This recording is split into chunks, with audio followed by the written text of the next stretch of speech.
Hi. மே மாதம் பாருங்கள், மழை வந்து அப்படியே ஜிலு ஜிலு ஜிலு ஜிலுன்னு டிசம்பர் மாதம் மாதிரி ஆயிடுச்சு.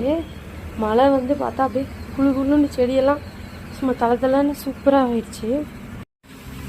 பாருங்கள், மல்லி பூத்துருக்கு கொஞ்சமாக தான். அன்றைக்கெல்லாம் நிறைய ஒரு முழத்துக்கிட்ட பூத்துச்சு, வெயில் நல்லா அடிச்சிச்சு. இப்போ வந்து கம்மியாக தான் இருக்குது. இந்த மல்லிகைப்பூ பார்த்திங்கன்னா வாசனை அவ்வளோ சூப்பராக இருக்கும். ஒரு 10 பூ இருந்தால் கூடவே இவ்வளோ தான் கிடச்சிச்சு இன்னைக்கு. ஆனால் இது கிடைச்சா கூடவே ரொம்ப வாசனையாக இருக்கும். எனக்கு 4 பூ குடித்தா கூட ரொம்ப சந்தோஷம். ஆனால் கிளைமேட் பார்த்திங்கன்னா ரொம்ப சூப்பராக இருக்குது. அப்படியே ஜில்லுன்னு ஒரே குளிரே வந்துருச்சு. மே மாதம் மாதிரியே இல்லை, சூப்பராக இருக்குது. இந்த பக்கமாக 2-3 மல்லி செடி இருக்குது. குட்டி சுட்டி செடி சின்னதாக குச்சி உடச்சி வச்சேன். அதில் வந்து மல்லி செடியில் குட்டி செடியிலேயே பூ பூக்குது. சின்ன சின்ன குச்சி இது உடச்சி வச்சு அழகாக வந்துருச்சு. இதில் பாருங்கள் மொட்டு வச்சுருக்கு பாருங்கள். இது வந்து மொட்டு வச்சுருக்கு பாருங்கள், அடுக்கு மல்லி.